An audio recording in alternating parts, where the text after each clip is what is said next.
everyone, welcome back to We Should Talk, a pop culture interview series from In the Know. I'm your host, Gibson Johns, and this week on the podcast we have Craig Conover from Southern Charm, from Summer House, from Winter House.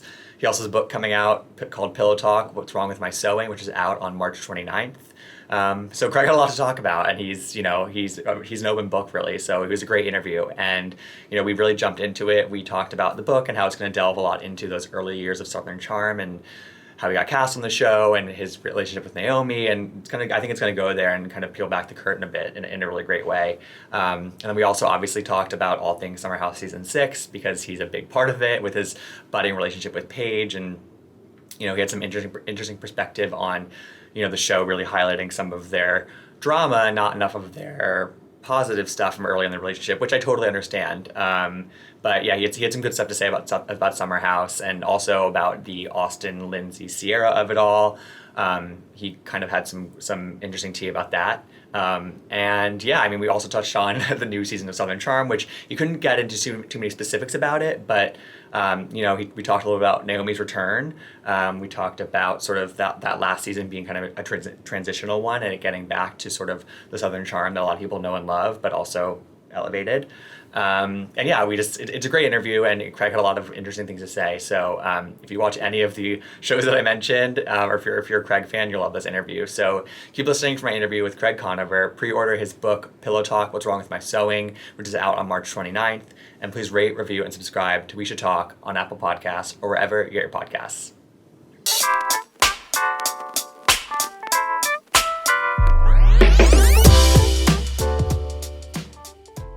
All right, so we're here with Craig Conover from Southern Charm, Winter House, Summer House. You know him from Bravo. If you watch Bravo, you know Craig. Craig, thanks for being here, calling in from vacation. Of course. Thanks for having me. Of course. So Pillow Talk, What's Wrong with My Sewing is out on March 29th. You must be pretty excited to have people finally reading this. I feel like I've been hearing about it. I am. It's I was very surprised when I started this project to find out that it would be 1.5 to 2 years before people actually got to read it. And the time has finally come, and it's nerve-wracking, but it's also exciting because I tried to be as vulnerable and as open in the book as possible. And I think one thing keeping me from being that nervous is that it's so truthful that I'm just like, all right, well, this is me. Like, you either like it or you don't. And you didn't really have to, there was no calculations or, should I say this or should I not say this? So, it's kind of a teaser because only, friends and family and you guys have read it, and it's been a positive response, but you never know how the public's going to take it. So it's exciting, regardless. Definitely. When you were sort of like looking back at, your childhood years, early Southern Charm years even, and you're sort of re-excavating some of this stuff, are you somebody who's like going to run some of that stuff by like your friends and family before you put it in? Or are you like, no, this is in here, just FYI? Like what was your process when it came to some of that stuff? Yeah, that was very important to me to run it by people. I think it would take me being like, 65 or 70 to do the tell all or, Totally. But especially like the chapters with, my ex-girlfriend, Naomi, she was actually interviewed for it because I was like, I just don't feel comfortable telling our story without your input. So she actually spoke with my writer and myself for a couple hours. And so that made me a lot more comfortable when, reading like our first edits. And then my buddy Corey, that's in the book a lot, he was interviewed, and my parents were too. Other than that, those are the only 3, just because the stories were, more personal. Like Shep might not be happy about a little bit of it, but we'll deal with it. And but yeah, so I think personal stuff I ran by. I thought it just worked out because when they were interviewed, it was the same stories, that I was telling already to my writer. And so that made it, he was like, oh, wow. Okay. Well, both parties are saying this, so let's move forward. But it's funny you asked that because that it was a choice that I had to make. And it wasn't that type of book. No, and I think honestly, like that's honestly really smart of you to do that. I think especially like probably with some of the Naomi stuff, especially it's like a lot of fans saw that stuff playing out on TV. And so I think to know that her input was taken in there and it's not just your side, it's sort of a more balanced presentation of what happened. I think that was really smart of you to do that, I think, to sort of get ahead of some of that, of any doubt people might have about some of the stories, you know? Well, and I appreciate that because that was one of the goals of the book. Was this wasn't a like correct the narrative book. It wasn't a, Totally. like tell you what really happened. It was just like, look, you only get to see a couple months of our lives on the show, so let me just tell you more of the story. And I think we achieved that balance. There was never a time that I was like, this didn't happen. I was just like, but what you didn't see was like all of this other stuff. So the readers will get a kick out of that. And I didn't realize that it's the first time. Well, I believe it's one of the first times, if not the first time, that the networks allowed the casting process to be written about in a book. And I think that's something that's really unique in Pillow Talk, because I talk about how Southern Charm started and how all of us kind of ended up on the show. I love peeling back the curtain of that kind of stuff. I think that's the kind of thing that especially longtime viewers will really love to hear, that kind of stuff. You know what I mean? I guess saying that, yeah, Whitney, well, and like, yeah, I guess Whitney will probably like, I can't believe you said that, man. I'm like, relax, Whitney. It's exactly Relax. Yeah. And I feel like, I mean, I'm curious for you. I mean, again, like looking back, I guess Southern Charm premiered in like 2014, right? So like 8 years ago. It feels like it's been longer than that, honestly. But for you, when you were sort of like thinking back to that casting process, season 1, Craig, does that version of yourself feel like a different person? Do you feel like that was just like a younger, like how do you sort of look back at Craig from 8 or 10 years ago?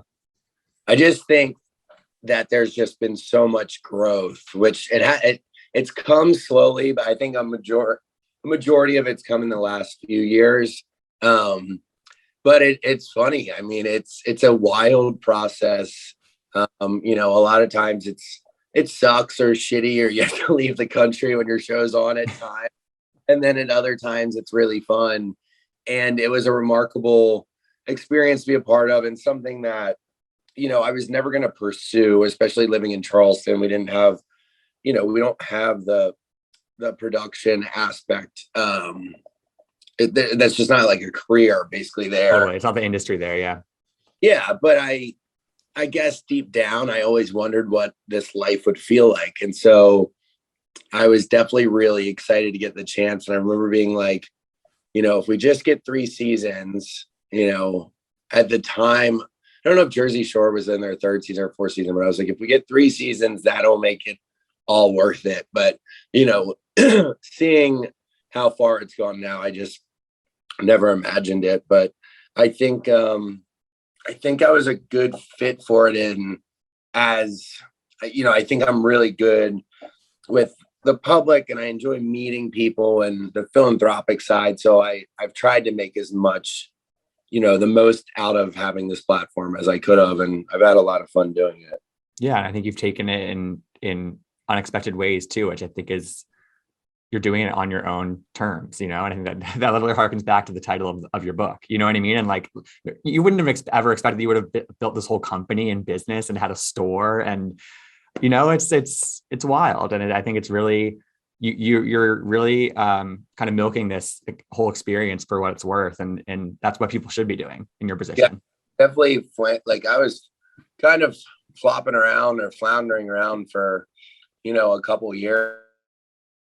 It's fun, but you don't realize that a lot of other people in their early 20s are trying to figure stuff out too. Oh yeah, of course. So I hope, watching the show and reading the book, people can be like, all right, like, I'm not alone in this. Like, you're not out what you're doing right out of, your teens. I want to, so you just mentioned the Jersey Shore cast, and was that sort of like a barometer that you looked at in those early years of like reality TV success for kind of younger people when that was happening? For me, it was. I loved Jersey Shore, and that was kind of the first new big reality show of its kind back then. I Yeah, think they were before us and Vanderpump Rules. And yeah, I just, that was my baseline. And who I looked at, and obviously I was like, oh, I hope to be like a Pauly D character. I just wanted to yeah, but yes, that was a baseline. As that's silly so as funny. Yeah. I that mean, we it makes looked. sense. And also And like and also like you've had this, you're in this like kind of new era of being on Bravo with like being on 3 shows, and like I think Jersey Shore is now doing like a family vacation show or whatever. So like they're still going strong too. So I think that is a good barometer of it. yeah, they just crushed it. I mean, they did so well. And Yeah. I haven't met any of them. That surprises me. Yeah, We've which is never a crossed paths. Yeah. big fan. Well, one time I walked by Snooki in the airport, but yeah, other than that, I've never seen those guys. Interesting. So, I mean, it's also, again, like you're so many years into your Bravo sort of tenure, and like you've never been deeper in it. I mean, you're on 3 different shows on Bravo right now, and like you're on Southern Charm, Summer House, Winter House. And I'm curious, has this sort of like, I mean, I feel like you've always been into this whole thing, but does, I feel like there's this new kind of excitement around the sort of like East Coast young shows, and like I think that there's this full crossover moments happening. And does it sort of like revitalize your re-energize like your path, like why you're doing this, and like having fun doing this, that being sort of on these shows where there is so much excitement? Yeah, I mean, I definitely get what you're saying, and I think I agree. I mean, it was never monotonous, but I think Southern Charm, you go on for years and years and years, and yes, something always crazy happened during the seasons, but you're kind of like, where are we going with this? And I think when Paige and I started to date, we broke a massive barrier, which they never allowed crossovers before. And a lot of us were friends, but they were just like, it doesn't make sense because you're just friends from the shows. And just being an avid TV watcher, I always loved crossovers. I was like, I don't care how they know each other, I just want to see them together. And so I think with us dating now, it's just made it so much, well, it's exactly what you said, it revitalized it into being like, okay, this is something new. Like, Yeah. viewers into Southern Charm, it's already going to be, it's one of our wildest seasons ever. And then you have, Paige on there, and, Southern Charm, or, Summer House, and Winter House was a huge first step. And it's just a show that I've always thought would do well. And, it did great in its first season. And, obviously, if it comes back or whatever we're saying, read between the lines there. yeah. And Summer House, it's obviously all the companies are different, but I enjoyed going and doing it, and it's making it, I do like having more involvement, because the more people get to see you, a lot of the times, not always, they get to know more of your story. But I think what we'll see in the next few years is more and more of this happening, because there was a lot of times that I was on like in like West Hollywood while Vanderpump Rules was filming, and I would just stand off to the side until they were done, and we'd all hang out. Oh, so it's like so silly, just like let you do it. And there was times that Stassi was in Charleston and couldn't be on camera, and I think it's evolving properly into this new what's the what are the Marvels called, the multiverse, Like the multiverse. Yeah. That's what it feels It's like. literally what that is. It's literally the Bravo version of that, And I think fans, I don't think anyone's going to get, obviously you have a few people be like, I don't need to see him on this show and this show and this show. But most people are going to be like, wait, this is really fun. Like, there's so many little Easter eggs that are even coming up on recent stuff we've done, that it's going to be exciting for everyone. Yeah. And I think I would love if they even brought some of the West Coast, the Vanderpump Rules people, and sort of dropped them, a couple of them in, because I think that just ties all of the younger shows together. And like, it's, I mean, I'm no complaints on my end, but I think it's just, there's so much more that you can kind of like, it's kind of like a rabbit hole that we're going down. I think it's a good direction for all the shows. Yeah, I agree. Yeah. And it's like, I think on Summer House, they literally like blurred out a Southern Charm face or something in a photo they showed one time. And it's just like, we all know this. We all know who we're looking at. Yeah. So, I mean, I think part of why I'm also loving Summer House right now, I mean, I've always loved Summer House, but it's kind of like on a positive upswing. It's like there's you and Paige, there's Carl and Lindsay, there's Danielle and Robert. There's all these like couples that I think a lot of people are rooting for, and it's kind of there's still drama and what have you, but it's like I think I think on some of these shows we can get bogged down in sort of like the negative drama of it all. I'm curious from your perspective, now that you are part of like a couple that's, again, a crossover couple who two fan favorites, do you find that like the fan interaction, the fan feedback, the engagement from people is different when you're part of a couple and when you're not part of a couple? Because you've been a single guy for several years now, and now you're in a relationship. I'm curious how that's different as an experience for you.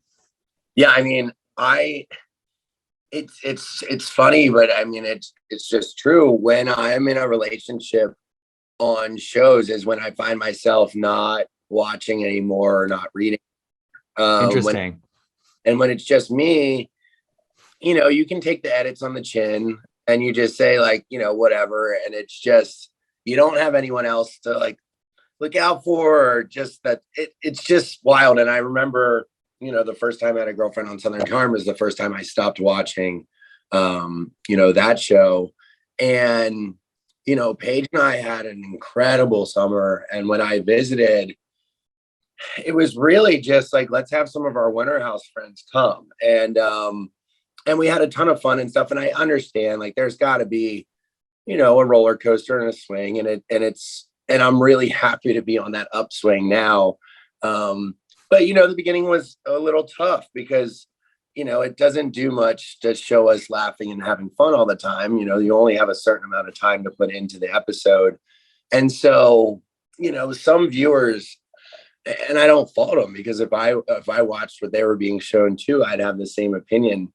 But it's amazing, the swing, it just goes, you can go from up here to down here to up here to down here. And instead of putting myself through that, a lot of times for my psyche, it's just easier, to stay out of it until it's on a good upswing again. And, I'm excited, small things like, I really think that viewers would have loved to see our first date, because it was amazing. And they teased it a lot of times. And, that was a bummer, but now hopefully we're going into greener pastures, and I think you'll get to see a lot of cute, fun, times between me and Paige and the rest of the group, and the other couples for that matter. So yeah.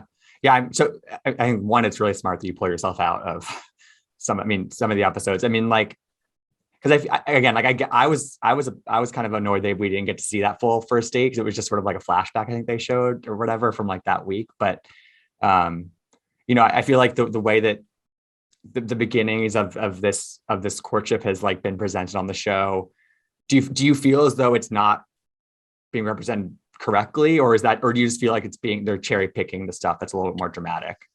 I mean, I get it. It is what it is. I think the one element to left out was how well Paige and I's arrangement worked for us. And I was excited to show people that you don't have to take the traditional approach to find a healthy relationship.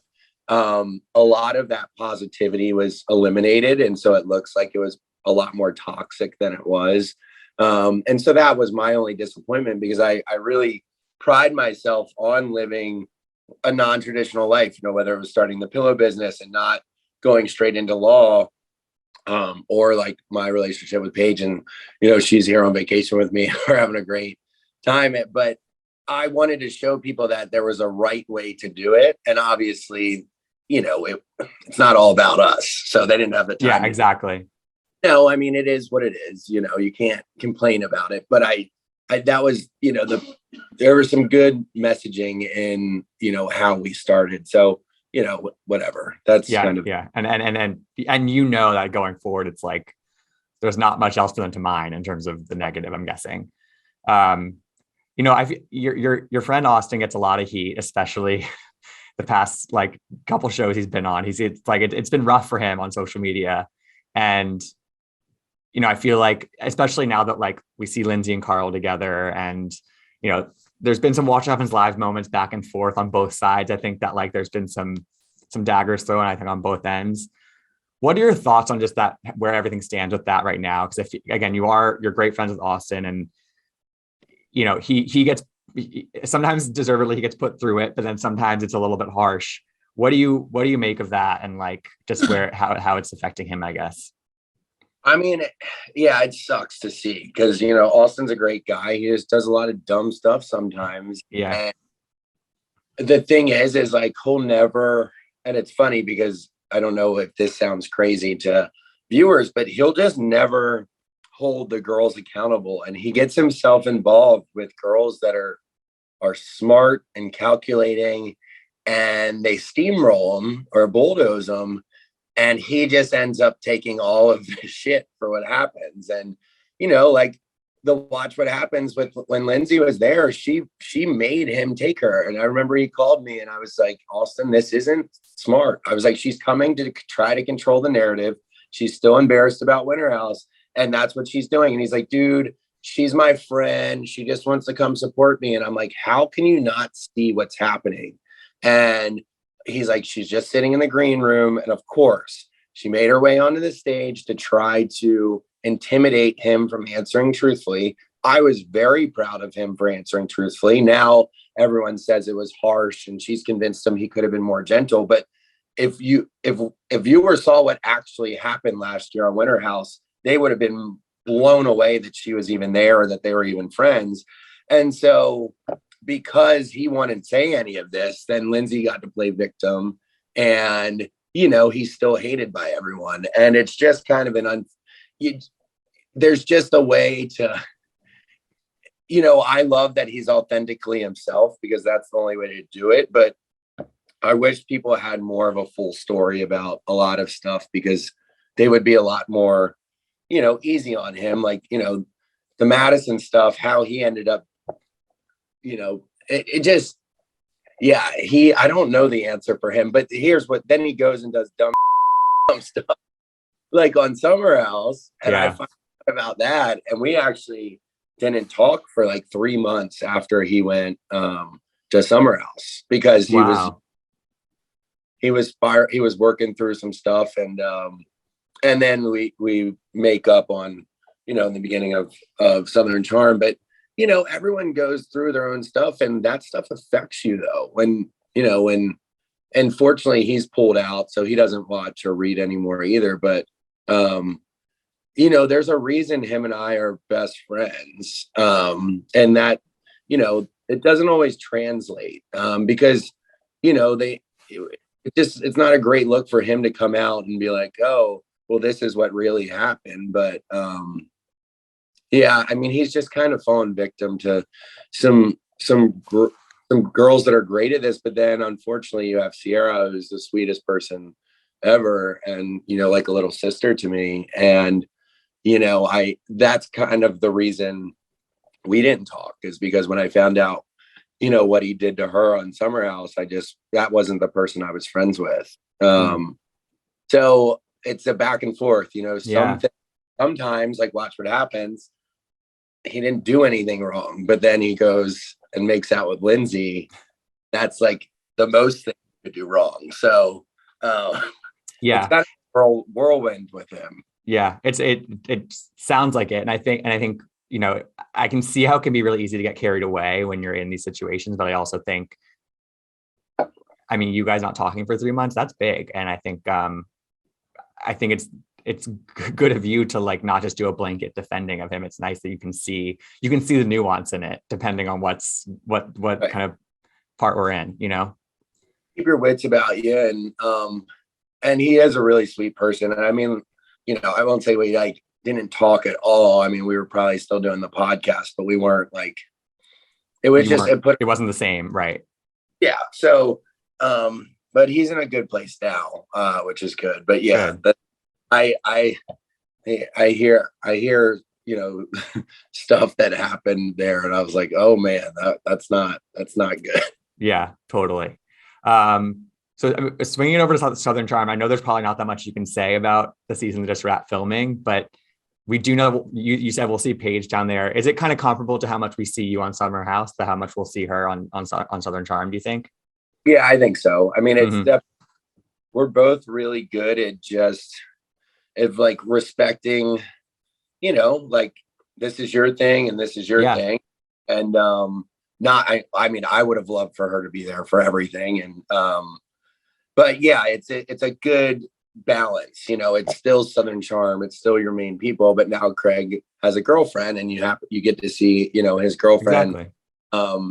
in the mix. And I'm really, I mean, I say this now that I'm excited for it, but I am, for Southern Charm fans, really excited for the season because I think it's going to be a longer season.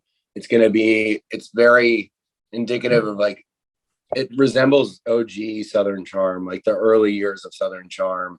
And there's just stuff that happens that it will be just as mind blowing as those early years. So, I'm really excited. I think it's going to be a great year. Good.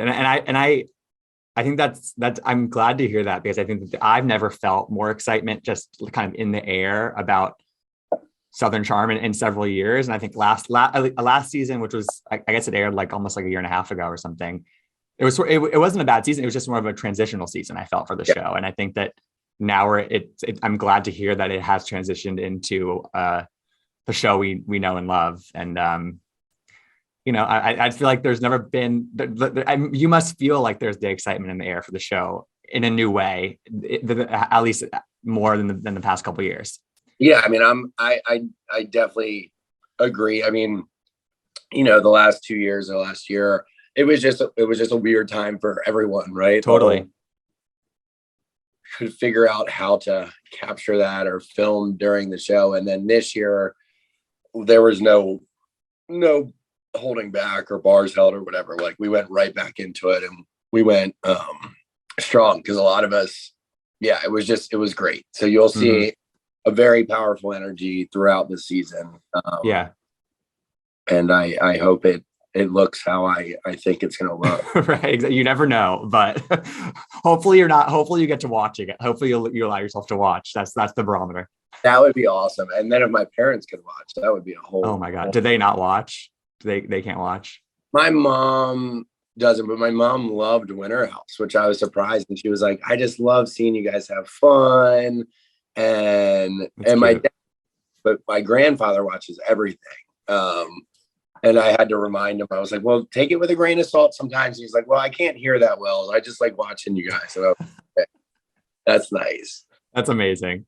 I love it. And then last thing about Southern Charm, I mean, I was very heartbroken to see what happened to Naomi when she moved to the city. But I also appreciated how open she was about wanting to return and just being like, she needed to come back, sort of. And I really appreciated how she presented that and was very open about that. And you guys seem to be just like friends now, and in a good place and cordial and what have you. What can we expect from her return, from your perspective on Southern Charm? Well, I mean, she kind of scorched earth when she left and burned a lot of, and she apologized to everyone, and before filming started, and she basically apologized and said everything that viewers would have wanted her to say to me. And I thought it would be a good addition, I for our show and adding to the season. And it just was handled, I think, appropriately. So, we'll see what it's like in the season. But, I think there was some crow eaten, and, she admitted a lot of stuff like that we all knew was true, which she didn't not want to do the show anymore. She just wasn't allowed to by her boyfriend, and it was all a bunch of bull crap, what she was saying. Because most times when you hear someone say, like, no one ever walks away from TV. Cameron's like, always a reason. And I was happy to hear, the honesty. And, as long as you're honest about it, then you're like, all right, like, come on back. Yeah, that's what it seems like. She's in this place where she can just be like a completely open book. And I think that I appreciate that. Sounds like you appreciate that. And I think everyone will. So I'm excited to see that. So finishing up, I mean, you have the book coming out on March 29th, and then you're bringing the podcast on tour with Austen, which I feel like there couldn't be better timing for that to be happening. Have you guys gone on tour with the podcast before, or is this the first time you've done it? No, this is our first time. Wow. So we've been ramping up for that. I obviously am taking some encouragement or some motivation or influence from Giggly Squad, because I got Paige and Hannah's show, and we're excited for it. There'll be a little bit of a learning curve, but we've got a great team around us, and that the tickets are, like, I was very surprised to see how many tickets we've sold, and like Paige reminds me all the time, she's like, this isn't a place where you have to have your guard up or anything. These are people that want to come see you, and it's just full of positivity, and it's all still going off of BravoCon's success. We had such a great time at BravoCon, and we're like, all right, like, why not continue to do this? They got to bring it back. It's so fun. I don't think there's one person in the Bravo universe that doesn't want it back. I mean, even personalities. Look, I love Shep to death, but Shep's not always the most excited to do massive public things like that. I mean, the fact that he had an incredible time and wanted it to be longer just shows you how awesome of a project it was. 100%. And you guys are coming to Town Hall in New York, which is, I just went to Bitch Sesh, the Bravo podcast that Danielle and Casey host. They had their live thing at Town Hall, and it's just like, one, it's a great venue, and two, like, you just feel like when you're in these rooms that you're just around your people, like people who they're coming there and they're passionate about it, and people wear the craziest shit to these things, and like, it's just, you guys are going to feel that love, and it's I'm excited for you guys to feel that, because it's just like a distinct feeling in those rooms when you go to events like that. That's actually awesome, and I'm excited for that. So thank you. Yeah, of course. Well, Craig, this is so much fun. I appreciate you calling in from Mexico, from your vacation. Everyone pre-order your book at Pillow Talk, and I'm excited to see more Summer House, Southern Charm next season. There's a lot going on in the world of Craig. There is. All right, thanks, man. Of course. So talk to you soon. All right. Yeah, bye. All right, bye. Thanks for tuning in to We Should Talk. I hope you enjoyed the interview. You can find out more about In the Know at intheknow.com. You can follow me, Gibson Johns, at Gibsonoma on Twitter and Instagram. And you can listen to all of our interviews, past and future, by searching We Should Talk wherever you get your podcasts. Hope to see you next time.